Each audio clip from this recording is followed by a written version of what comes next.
Gente, eu creio que nesses dias Deus tem chamado uma geração a viver de forma paradoxal. E o tema da minha mensagem, porque precisa ter um tema, então vamos usar um tema, e aí vamos lá. Seja um paradoxo.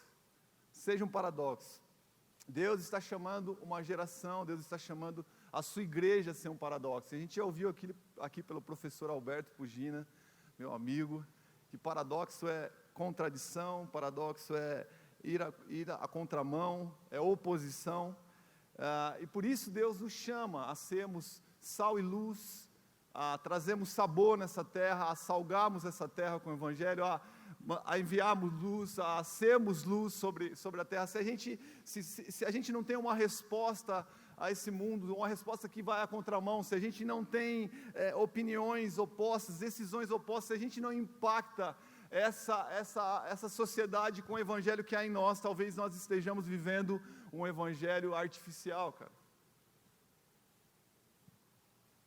O Evangelho produzido por homens, um Evangelho sem sabor, indefinido, sem opinião, um Evangelho que não choca a sociedade, um Evangelho colorido, tá ligado? Um Evangelho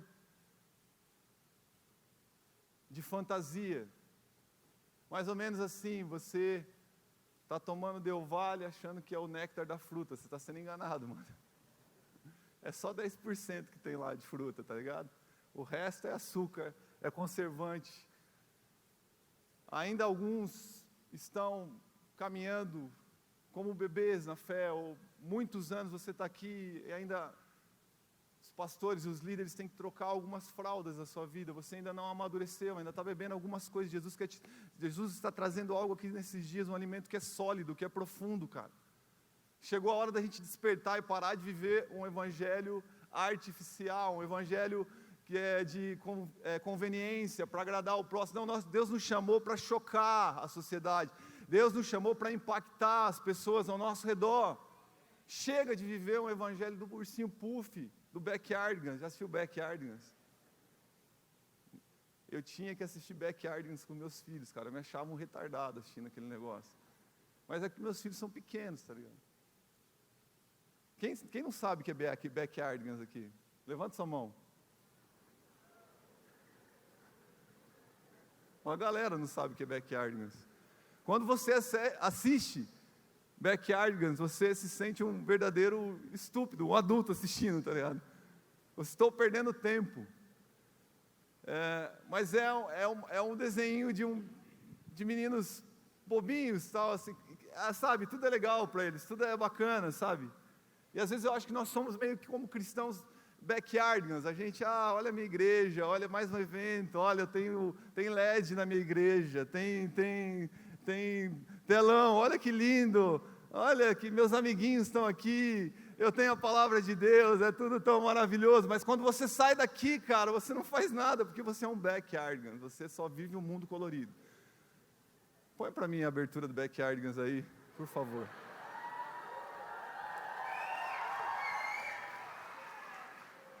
Oi, eu sou o Pablo.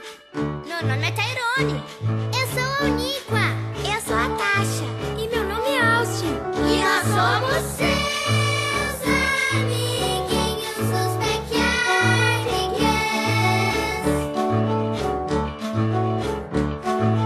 Juntos nós somos os Backyardigans.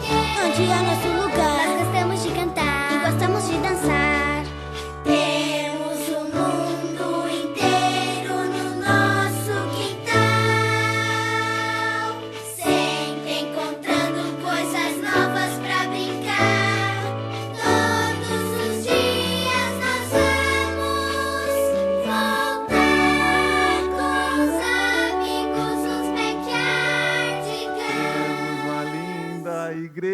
Pra gente pular. Mas o que isso aqui está produzindo dentro de você, cara, quando você sai daqui? Se a tua vida, se o teu evangelho, se aquilo que Jesus está construindo dentro de você não te faz imparável, não te faz chocar esse mundo, não te faz ser um paradoxo, não te faz ser um ponto fora da curva, você não passa de um Backyardigans. Eu não passo de um Backyardigans. Saímos daqui e Mas e não manifestamos nada, nós não queremos nos opor ao que está acontecendo nesse mundo. Sabe, eu estava vindo aqui há dois dias atrás com o meu carro, e já faz um tempo que a cidade de Londrina não tem nada no carnaval. Não acontece nada, as ruas estão paradas. A gente, por um tempo, como Geração Livre, a gente saía para as ruas, e aí tudo começou a recuar. Estava até compartilhando com o pastor Davi. O carnaval que tinha lá no autódromo parou, não tinha movimento nenhum de carnaval na cidade de Londrina. Nós profetizávamos sobre as ruas de Londrina. E foi um tempo profético, a gente entendeu que era o momento da gente fazer aquilo, a gente fazia, a gente orava, a gente falava com as pessoas, e o inferno recuou. Mas há 2 dias vindo para cá, eu tive uma coisa, eu estava dirigindo meu carro, e a hora que eu olho o aterro do Lago Igapó, tinha milhares de jovens naquele lugar, meninas com todo tipo de roupa, jovens com cerveja na mão, e a minha vontade, cara, na real, sabe o que era? Era descer, largar essa conferência, e ir lá no meio daqueles caras e amar a vida deles.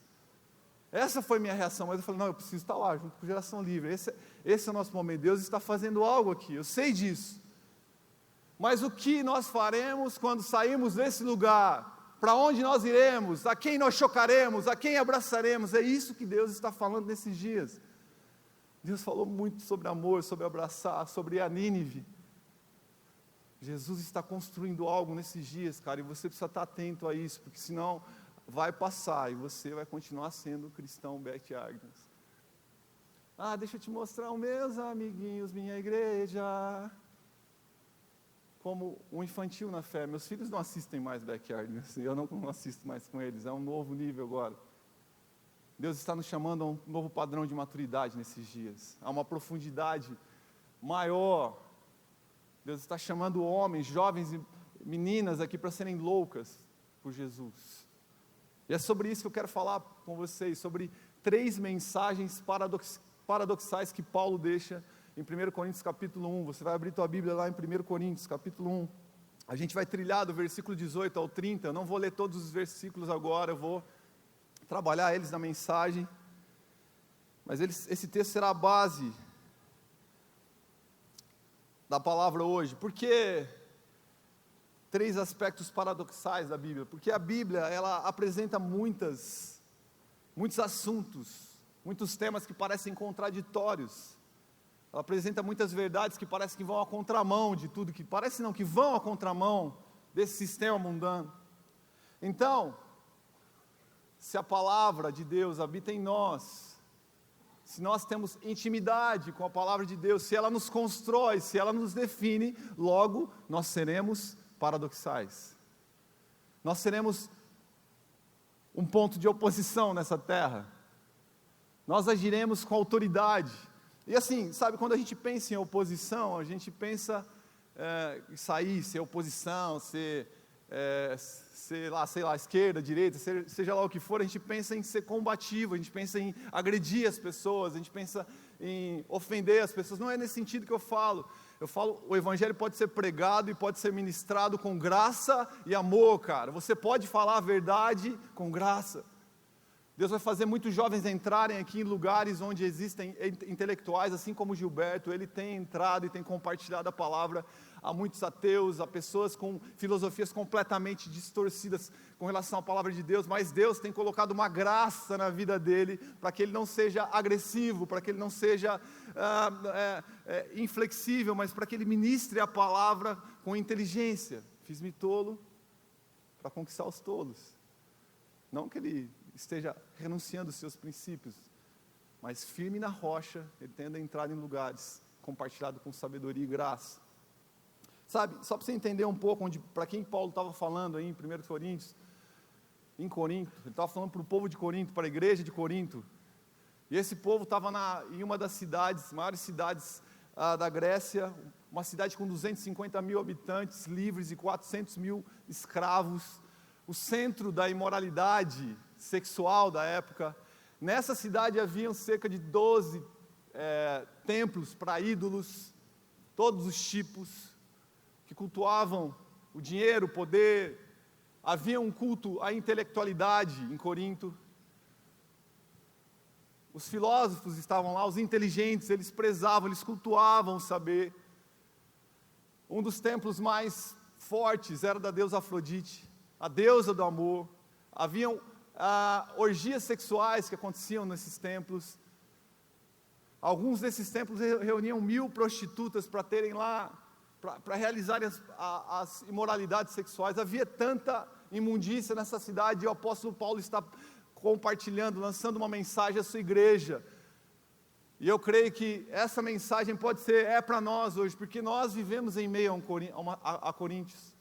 Nós vivemos em Corinto. Londrina é a nossa Corinto hoje, talvez Corinto é São Paulo, eu não sei. A gente está vivendo em meio a um mundo com idolatria, com imoralidade sexual, com tanta coisa. E Deus nesse mundo nos chama a sermos um paradoxo. E a primeira mensagem paradoxal que Paulo deixa ali, que eu quero compartilhar, está no versículo 18. O primeiro ponto da palavra é: a palavra de Deus é loucura que gera poder. 1 Coríntios capítulo 1, versículo 18, pois a mensagem da cruz é loucura para os que estão perecendo, mas para nós que estamos sendo salvos é poder, é dunamis de Deus. Como assim? Loucura que gera poder. Ok, a gente entende nesse texto que é loucura para aqueles que não creem, mas para aqueles que creem é poder. Já que Corinto está olhando para o povo de Deus, falando: vocês são loucos, vocês são insanos. Então, quero fazer uma ironia com o meu primeiro ponto aqui, dizendo que essa loucura é uma loucura que gera poder. Então, vocês estão chamando a gente de louco, vocês estão chamando o povo de Deus de louco. Nós somos loucos sim, mas essa loucura gera poder em nós. Sabe, assim como Coríntios, talvez alguns jovens, talvez seu pai, seu tio, não sei, esteja olhando para você e falando: como pode um jovem como esse, no período de carnaval, estar gastando seu final de semana inteiro para estar na igreja? Como pode um jovem como esse, como vocês, não transar, se guardar para o casamento? Como pode um jovem como vocês, estar com o fígado novinho, está tudo zero, não beber, não tomar um porre saudável? É saudável tomar um porre. Como pode um jovem como você gastar parte dos seus recursos para ir numa conferência de crente? Como pode um jovem como você? É isso? Passar 30 horas do lado de um monte de crente, quando você poderia estar desfrutando das minas, dos caras. Vocês são loucos. E a gente pode gritar: se isso é loucura, então eu sou louco mesmo, porque essa loucura gera poder em mim. É poder de Deus em mim.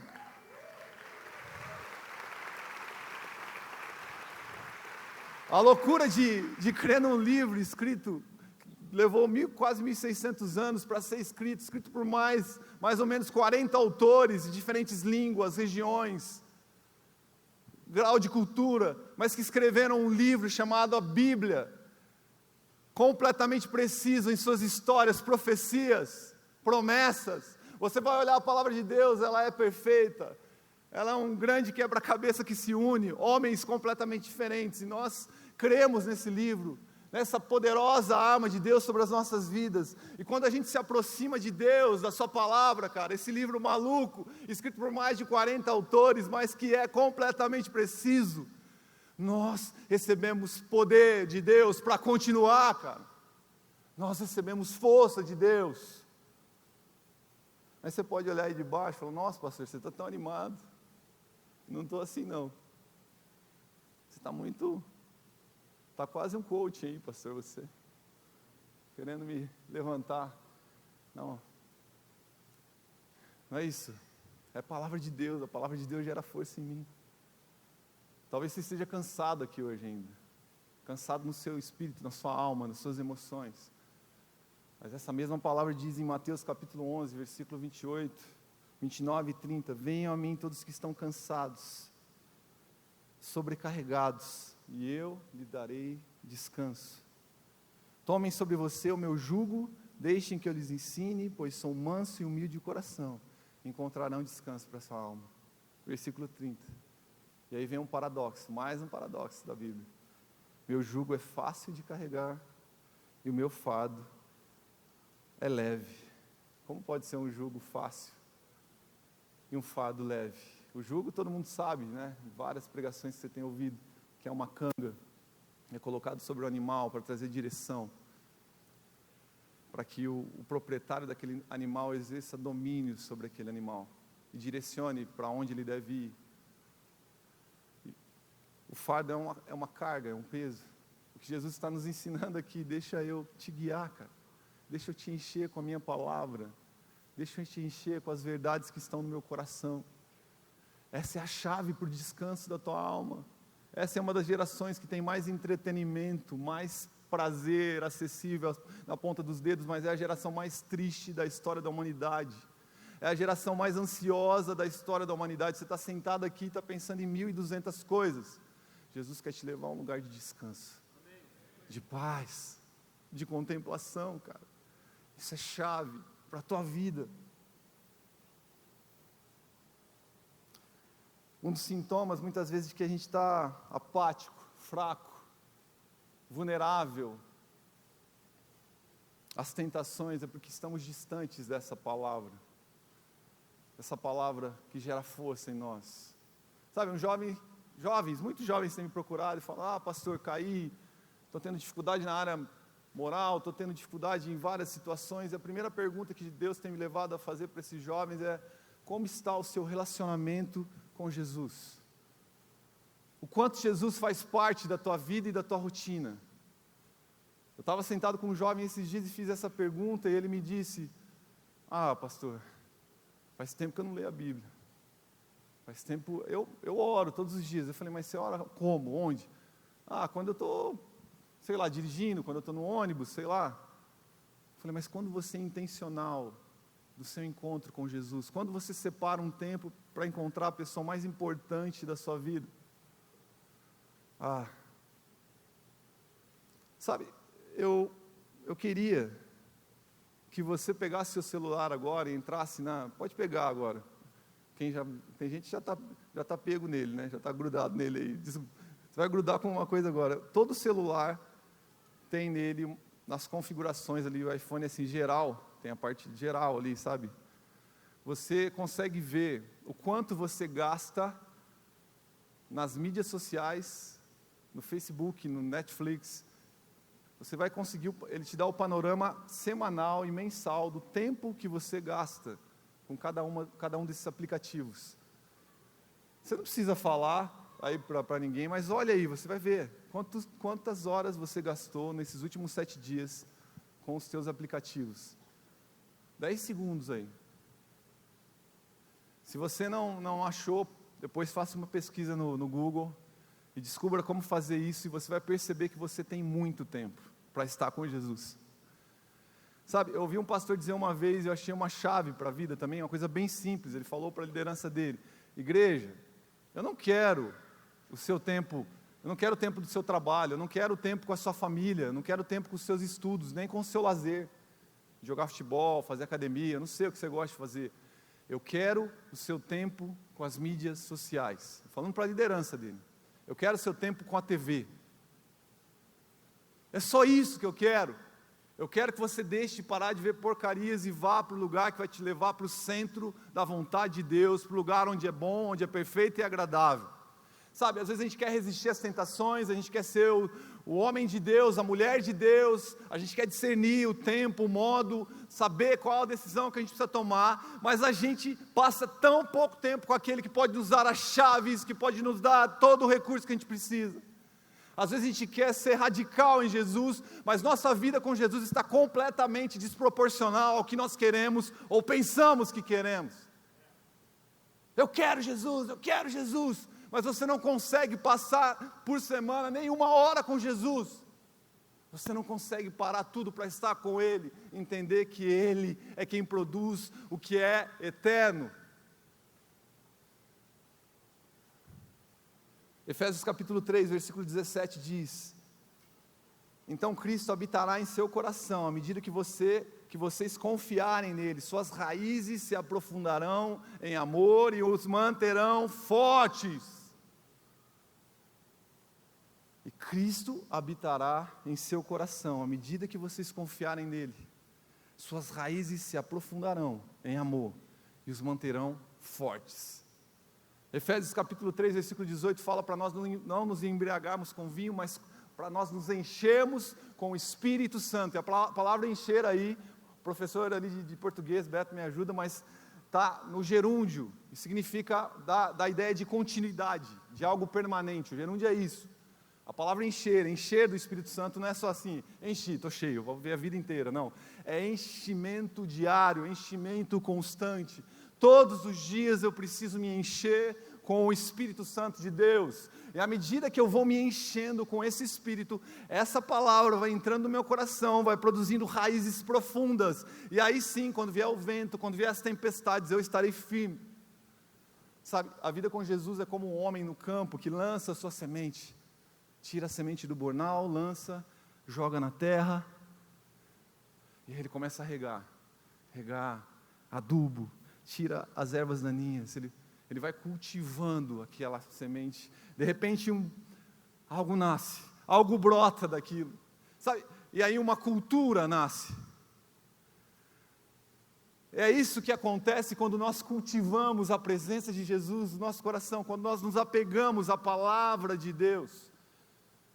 A gente começa a buscar Jesus, a gente se encontra com Jesus na segunda, a gente se encontra com Jesus na terça, a gente se encontra com Jesus na quarta, a gente se encontra com Jesus na quinta, a gente se encontra com Jesus no domingo com os nossos irmãos, a gente começa a cultivar, a regar essa semente, e de repente uma nova cultura começa a nascer a partir das nossas atitudes, do nosso falar, algo novo começa a brotar de dentro de nós, e nós começamos a espalhar a cultura do reino de Deus.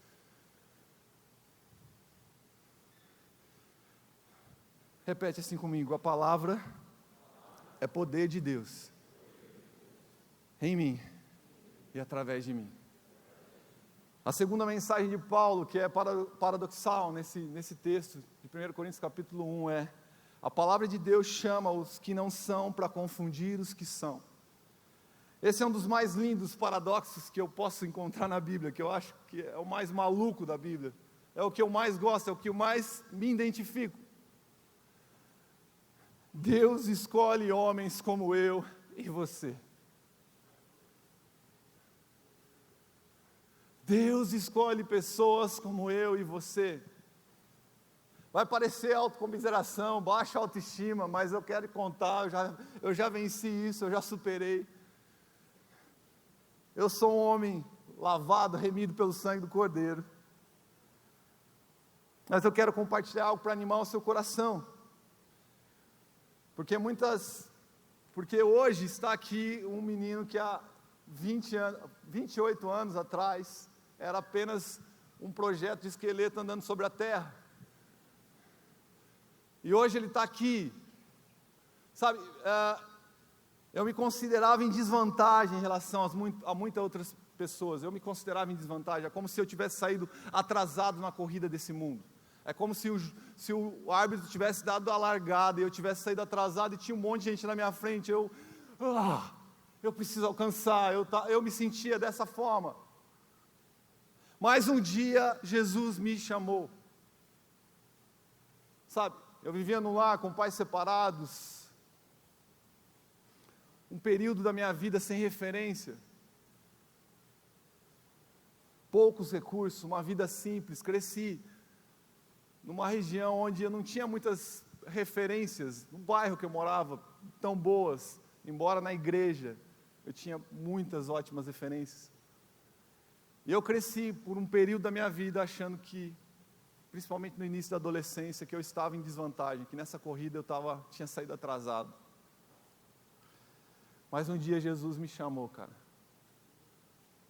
Ainda quando pesava meio quilo. Jesus olhou lá do céu e colocou um cetro na minha mão, cara. E disse: você vai ser rei nessa geração, cara.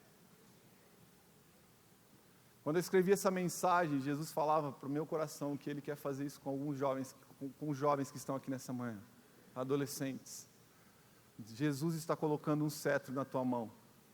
Eu quero te dizer que eu tive um momento muito forte com Jesus, onde eu vivi isso, onde eu vivenciei isso. Mas a minha vida não se resumiu àquilo, se resumiu a escolhas que eu fui tomando na minha jornada, disciplinas espirituais que eu tive que introduzir na minha vida, pessoas que eu tive que ouvir, referências que eu tive que olhar, amigos que eu decidi estar, a palavra que eu decidi me conectar. Jesus foi construindo um chamado. Ele sim colocou um cetro nas minhas mãos, Ele me deu uma palavra poderosa. Eu lembro desse dia como se fosse hoje. Mas a minha vida, a minha jornada não se resume a esse dia, se resume a uma caminhada, a um cultivo de uma nova cultura, de uma nova vida que me apontou a este lugar. Eu estou aqui hoje. E a minha vida não se resume a essa pregação. Eu estou só aqui derramando o que Jesus entregou na minha jornada, e mais um dia com Jesus.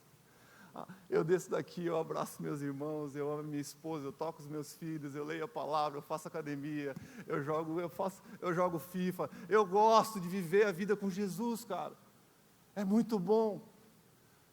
As nossas vidas não se resumem a eventos, a momentos só. São marcantes, são marcos, são momentos importantes. Mas Jesus gosta de trabalhar com processos. Eu preciso ser fiel ao que Jesus colocou no meu coração. Eu estou no ponto 2, estou sendo bem legal com o tempo. Olha, estou satisfeito comigo. Mas eu queria que todos os líderes de outras cidades, você que veio de outra cidade, com a sua equipe, você que é nós temos aqui 31 cidades no Geração Livre nesse ano, cara. Todos os líderes, você que é líder na sua cidade, você ficasse em pé. Você que é líder de célula, líder do ministério. Eu senti ontem, uma das líderes me parou aqui, eu estava indo no corredor, eu não lembro, cadê essa moça, ela está aí? Que ela me parou aqui, ó. Levanta sua mão. Como que é seu nome? Grita aí. A Ingrid. A Ingrid me parou aqui e falou assim: pastor, como que eu faço? Posso falar, Ingrid? Não é nada demais, né? Acho que isso. Depois eu peço perdão para você, dar um abraço, dar uma camiseta do Geração, se for preciso. Como que eu faço para levar isso que Jesus está fazendo aqui nesse lugar, para a minha cidade, que é Cuiabá? Como que eu faço para levar isso que vocês têm, esse fogo? Eu falei: Ingrid, a primeira coisa é estar mergulhado em Jesus. Que Ele vai dar exatamente o que vocês precisam para a cidade de Cuiabá.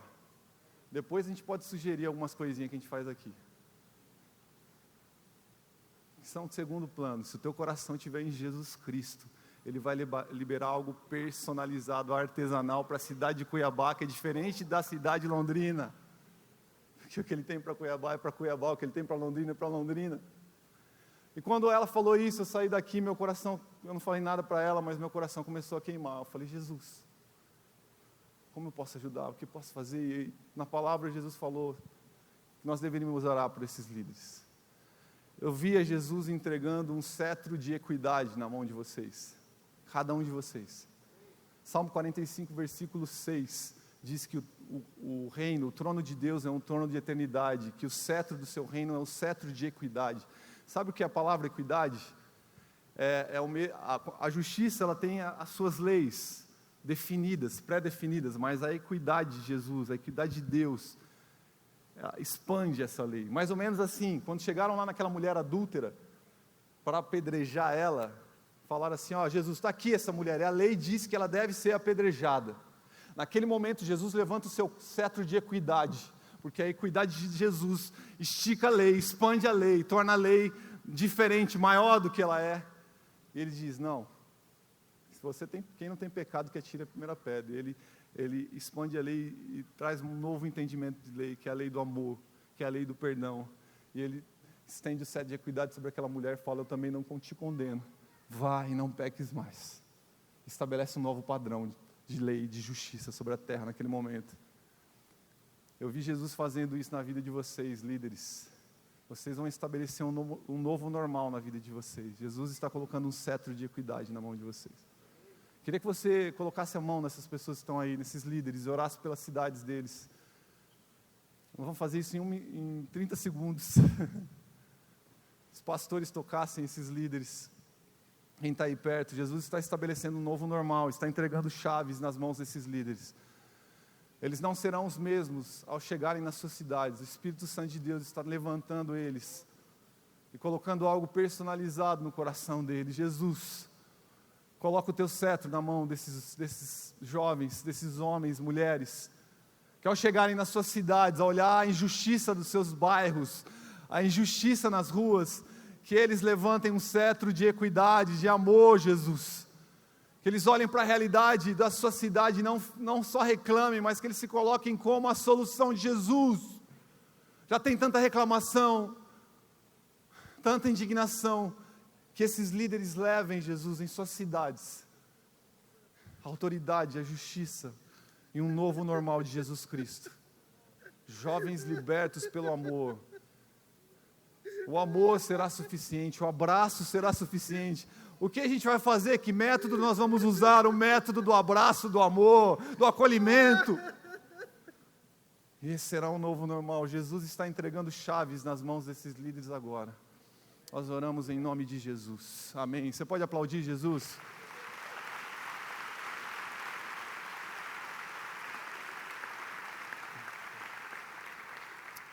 Sabe, Deus gosta de chamar os inadequados, como Gideão, e ensinar para ele, você se acha inadequado, Gideão, deixa eu te mostrar o que você pode fazer com 300 soldados contra 135 mil soldados, uma média de uma pessoa por 450 midianitas. Deus gosta de chamar os aparentemente esquecidos, como José, na prisão, 2 anos esquecido pelo copeiro, 13 anos desde que ele recebe a visão até que ele se torne o segundo homem mais importante da Bíblia. Parecia que ele era esquecido, mas Deus estava construindo algo no seu coração. Ele gosta de chamar aqueles que parecem que estão esquecidos, ele gosta de chamar os aparentemente em desvantagem, como Pedro, o pescador, o ignorante, o sem estudo. Deus gosta de chamar os aparentemente sem recursos, como um menino com 5 pães e 2 peixinhos em sua mão, no meio de uma multidão. Deus o enxerga e Ele provê para toda uma multidão alimento. Deus gosta de chamar os aparentemente cheios de pecado, como a mulher adúltera, pega em adultério, como Zaqueu, o homem corrupto, sujo, imundo, que foi comer à mesa de Jesus, porque Deus gosta de chamar essas pessoas. Deus está fazendo isso até hoje, Ele nos chama. É isso que Ele faz. 1 Coríntios capítulo 1, versículo 26, 27 e 28. Paulo diz: lembre-se, irmãos, de que poucos de vocês eram sábios aos olhos do mundo, ou poderosos, ou ricos, quando foram chamados. Pelo contrário, Deus escolheu as coisas que o mundo considera loucura para envergonhar os sábios, assim como escolheu as coisas fracas para envergonhar as poderosas. Deus escolheu as coisas desprezadas pelo mundo, tidas como insignificantes, e usou para reduzir a nada aquilo que o mundo considera importante. Versículo 30, foi por iniciativa de Deus. Fala assim, foi por iniciativa de Deus. Diga comigo. Diga de novo, foi por iniciativa de Deus que vocês estão em Cristo Jesus, que se tornou a sabedoria de Deus em nosso favor, nos declarou justos diante de Deus, nos santificou e nos libertou do pecado. Essa é a iniciativa de Deus, chamar aqueles que não são, para confundir os que são, chamar os fracos, para confundir os fortes, chamar os tolos, para confundir aqueles que são os mais inteligentes. Essa é a iniciativa de Deus, essa é a iniciativa de Deus, esse mesmo Deus está aqui, e Ele está te chamando. Você crê nisso? Não parece. Você crê nisso? Então dê um aplauso a Jesus.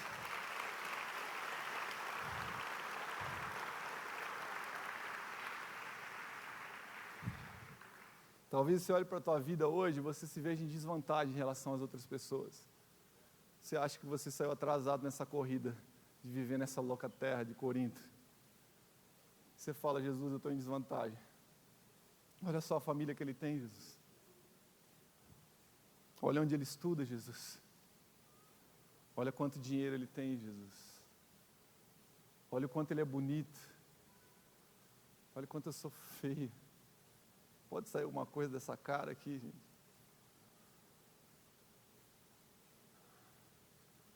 Olha a minha realidade, olha a minha família, olha meu pai que me abandonou. Olha minha avó, meu avô que me abusou. Olha o meu tio, que tocou onde não deveria ter tocado. Quem eu sou, Jesus? Eu não sei nem quem eu sou. Eu não sei nem qual é a minha identidade. Eu não sei nem se eu sou homem ou se eu sou mulher. como o Senhor pode me chamar? Como o Senhor pode me aceitar, Jesus?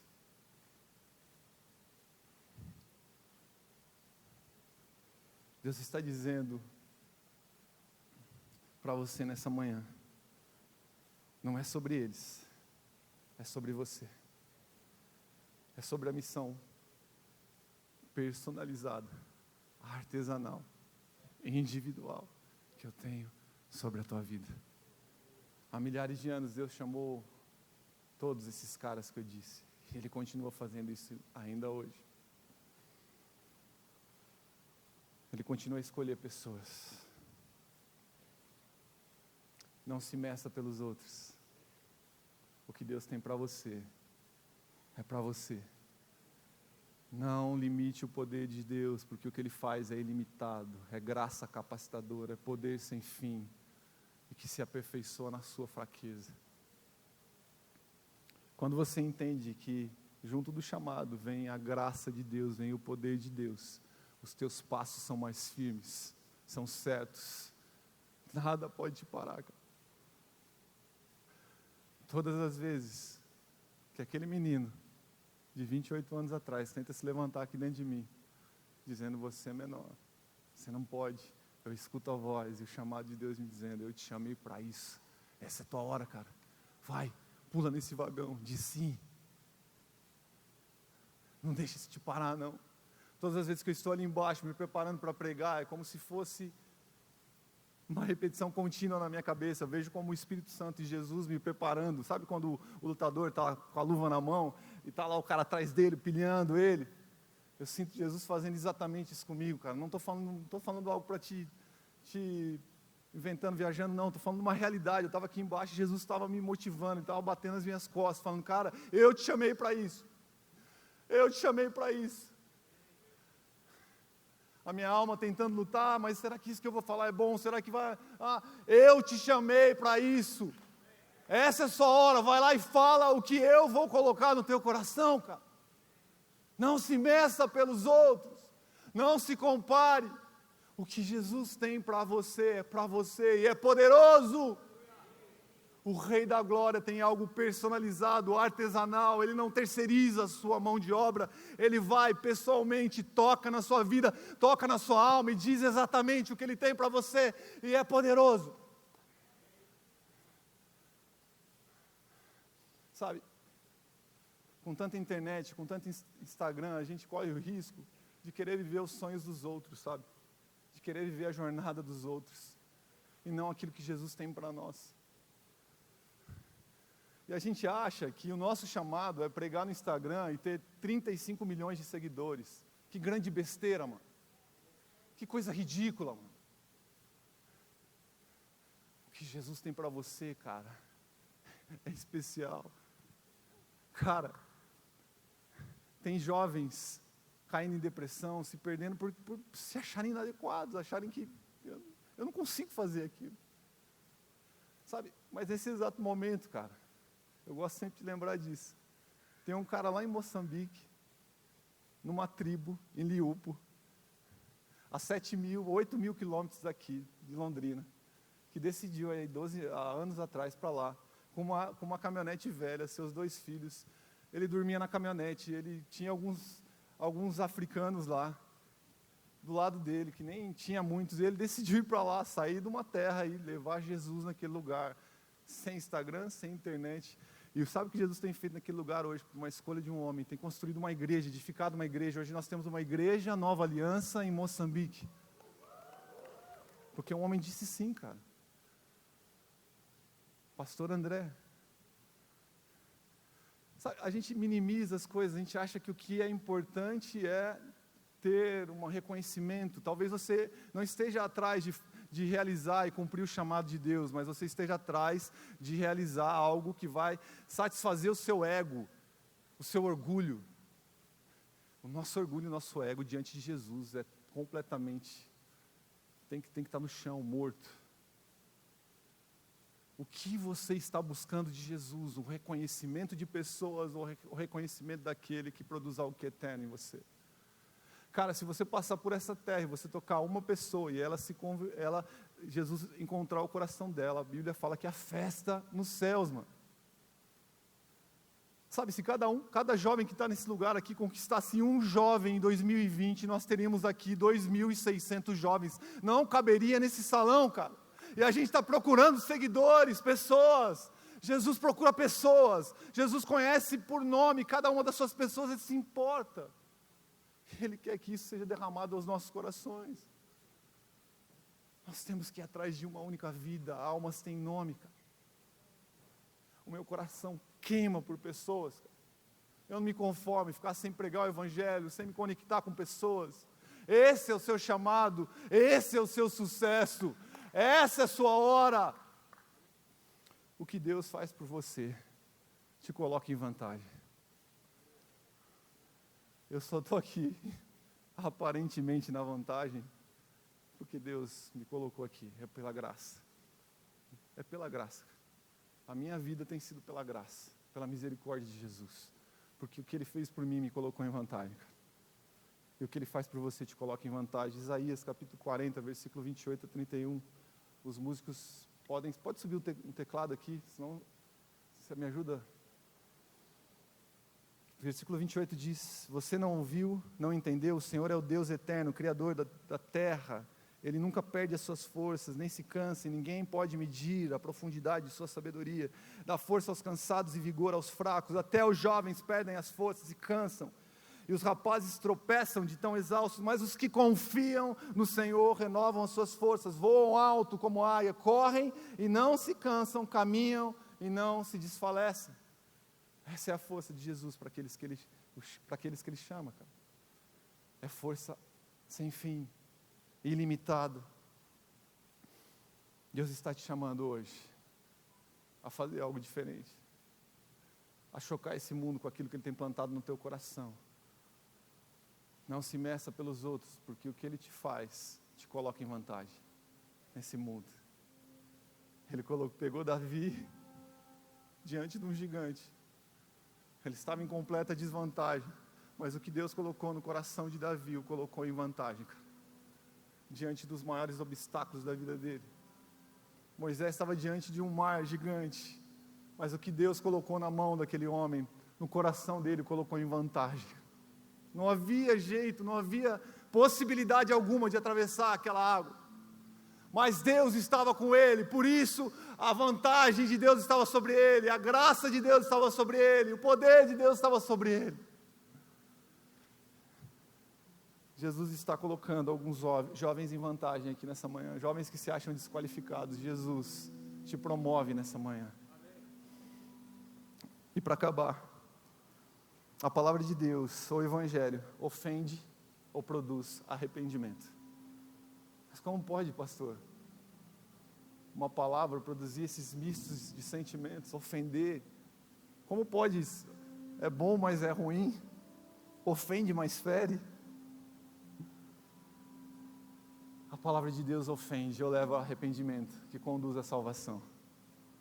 1 Coríntios capítulo 1, versículo 21 a 24, visto que Deus em sua sabedoria providenciou que o mundo não conhecesse por meio de sabedoria humana, usou a loucura de nossa pregação para salvar os que creem, pois os judeus pedem sinais e os gentios buscam sabedoria. Assim, quando pregamos que o Cristo foi crucificado, os judeus, como os gentios, assim quando pregamos que Cristo foi crucificado, os judeus se ofendem e os gentios dizem que é tolice. Mas para os que foram chamados para a salvação, para o arrependimento, tanto os judeus e gentios, Cristo é o poder de Deus, sabedoria de Deus.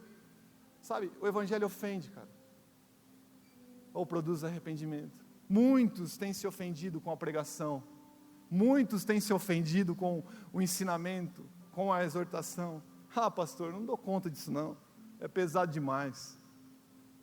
Essa igreja não atende às minhas necessidades. Se essa igreja não atende suas necessidades, Jesus não atende às suas necessidades, porque Ele é o cabeça da igreja. Ah, será que tudo que está sendo falado nessa geração é verdade mesmo? Será que o povo de Corinto lá não tem razão? O rolê não é ficar com a mulherada, né? não é curtir, não é entender as coisas pela razão, buscar de fato o verdadeiro sentido da vida. Vocês são muito radicais aqui nessa igreja. Esse pastor aí é muito louco, mano. Fala umas coisas, não é para viver assim. Nós temos que relativizar algumas coisas, não é tudo ferro e fogo. O evangelho não é nem relativismo e nem legalismo, cara, é algo que está entre isso. É sabedoria de Deus, é poder de Deus, cara. Querem fazer lavagem cerebral comigo nessa igreja, eu vou vazar. Muita tolice o que vocês estão dizendo, como gentios, isso é tolice, falando em Corinto para os crentes. Vocês estão falando é tolice. A minha sabedoria é mais importante. Eu vou provar para vocês. E aí começa uma bibliolatria, né? Hoje nós temos a bibliolatria. Os crentes brigando entre si para provar as verdades sobre a Bíblia. E causando a separação do corpo de Cristo. Idolatram a Bíblia, a letra que é morte, tá, mas o Espírito é quem traz vida. Se esquecem do Espírito Santo. Estudam a letra pela letra. Não deixam que o Espírito traga vida às suas palavras, às verdades que estão contidas lá. Muitos jovens dentro da igreja têm agido como o jovem rico, que foi ofendido pelo Evangelho de Jesus. Mateus capítulo 19, versículo 21 e 22. Jesus respondeu: se você quer ser perfeito, vá, venda os seus bens, dê o dinheiro aos pobres, então você terá um tesouro no céu, depois venha e siga-me. Versículo 22. Quando o rapaz ouviu isso, foi embora triste, porque tinha muitos bens. Foi embora ofendido pelo Evangelho, que nos chama a negarmos a nós mesmos. Foi embora ofendido. Jesus, você me ofendeu agora. Eu gastei muito tempo para construir esses tesouros, os meus palácios, eu suei muito, Jesus, para conquistar tudo que eu tenho. Agora você está pedindo para eu deixar tudo para te seguir. Sabe, a gente está fazendo como um jovem rico. A gente se preocupa tanto com o reino do céu, mas a gente gasta muito mais tempo com o reino da terra, cara. A gente se preocupa tanto e ora e canta: teu é o reino, vem o teu reino, vem a tua glória, sei lá, cara. Você chora, se mata aqui no culto, grita sobre o reino de Deus, mas você está muito mais preocupado com o reino da terra. Nós estamos mais preocupados. Jesus está nos chamando a rasgarmos os nossos planos, a queimarmos as carroças que a gente canta, a abandonarmos, se for preciso, até mesmo os nossos parentes, com cobertura espiritual, porque não há missão sem submissão. Mas Jesus está nos chamando a algo novo, a algo poderoso, e nós estamos preocupados com o que vamos comer, com o que vamos vestir, com o que vamos beber, quem vamos namorar, que carro eu vou comprar.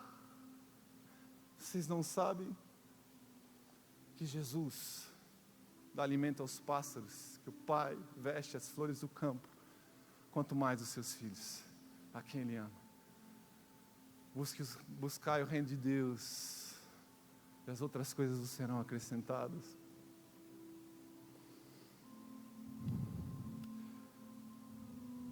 O arrependimento, mas o Evangelho produz arrependimento, que leva à salvação, e que leva ao surgimento de uma nova cultura, cara.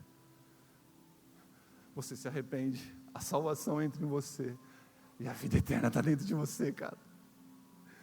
Atos 2,38 diz: Pedro respondeu: arrependam-se e cada um de vocês seja batizado em Jesus Cristo para o perdão dos seus pecados e receberão o dom do Espírito Santo. Qual dom é esse? Romanos 6,23, pois o salário do pecado é a morte, mas o dom gratuito de Deus é a vida eterna em Cristo Jesus, o nosso Senhor. Arrependimento, salvação, vida eterna. Mas sabe o que eu acho mais engraçado sobre a vida eterna? É que a gente acha que um dia nós estaremos com Jesus, a gente pensa numa vida eterna lá na frente. Lá, muito distante de mim. Eu quero te falar, olhe para a pessoa que está do seu lado e fale para ele, você é imortal, cara. O que eu quero te falar nessa manhã é que a vida eterna já começou, cara.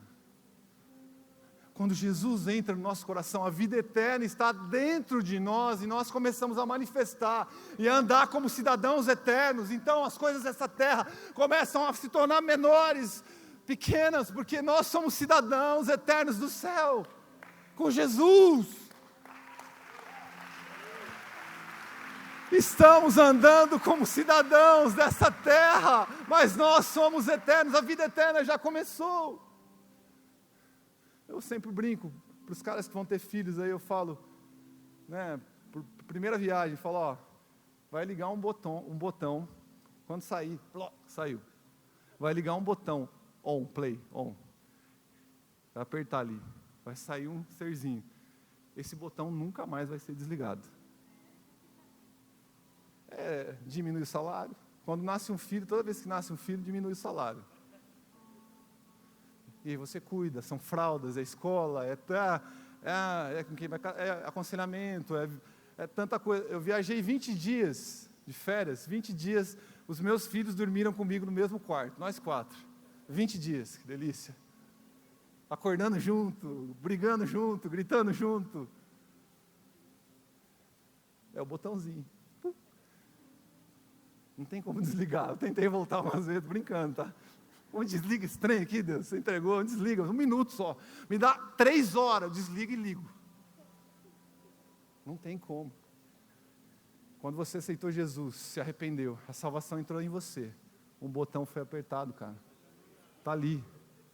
É vida eterna. É obra de Jesus. É caminhar com Ele, cara.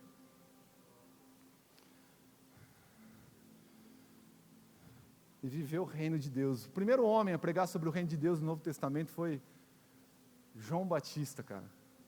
A primeira mensagem desse cara no Novo Testamento foi: arrependei-vos, é chegado o reino dos céus. É o primeiro cara a falar sobre reino dos céus. E esse cara que foi chamado para pregar pela primeira vez sobre arrependimento e reino dos céus na Bíblia, Novo Testamento, ali eu estou falando, não na Bíblia, né? Perdão, no Novo Testamento, arrependimento tratado em outros momentos, mas no Novo Testamento, Mateus capítulo 3, o profeta Isaías diz sobre esse cara, que ele veio, em Isaías 40, versículo 3 ao 5, que ele veio preparar o caminho e endireitar as veredas. Essa mesma profecia é repetida em Mateus capítulo 3, versículo 3, Lucas capítulo 4, versículo 4 ao 5, e ali no grego tem 2 palavras sobre a profecia, sobre a vida de João Batista, que é a palavra endireitar e a palavra preparar. Essa palavra preparar, no grego, ela significa, era um costume, era o mesmo que um costume que os orientais tinham na época, de preparar um caminho para que o rei, quando o rei ia viajar, eles mandavam os servos antes para preparar o caminho, para nivelar, para elevar os lugares baixos e rebaixar os lugares altos, preparar toda aquela estrada, porque o rei iria passar ali daqui a uns dias. E a palavra endireitar significa modelar, dar forma. Esse cara que vem para pregar sobre arrependimento, e que é chamado, ele recebe uma profecia sobre a vida dele, que ele endireitaria, que ele prepararia a terra. E é justamente isso que o arrependimento faz no nosso coração. Ele prepara a estrada para que o Rei Jesus venha. Quando nós nos arrependemos, é como se os anjos, eu não sei, algo começasse a trabalhar no nosso coração, e todo orgulho, toda altivez, toda imoralidade, toda inaceitação, toda inadequação fosse ajustada, e aí vem Jesus, o Rei da Glória, que não olha a nossa aparência, não olha a nossa condição, não olha se somos bons ou ruins. Ele espera de nós arrependimento, e o arrependimento prepara a estrada do nosso coração para arestas, para que venha o Rei Jesus.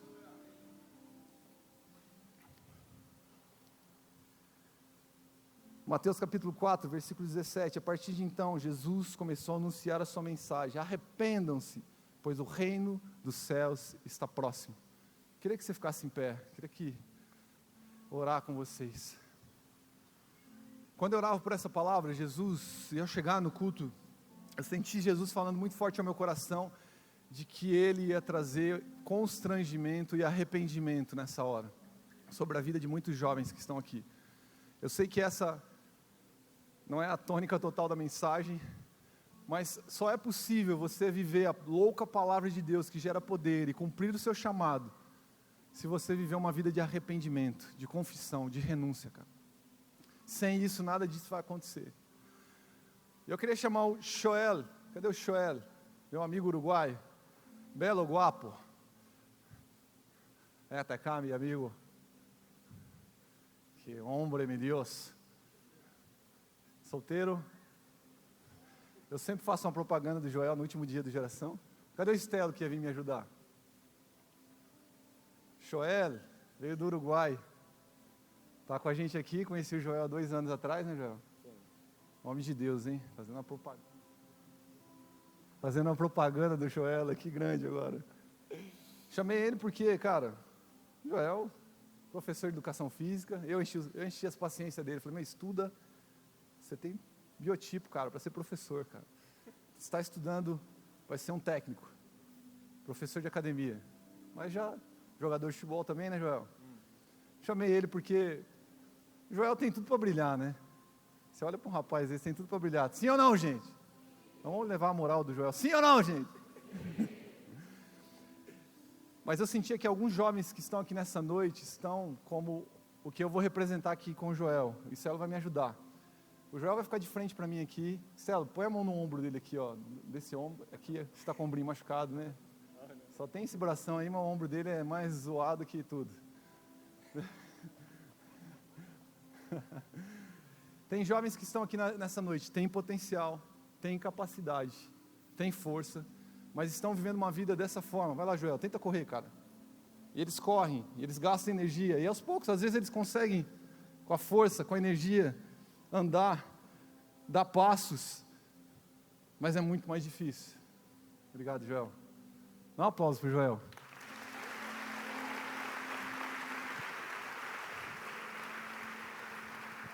A palavra arrependimento significa desistência. Desistir de algumas coisas que você está fazendo. Lançar fora as cargas.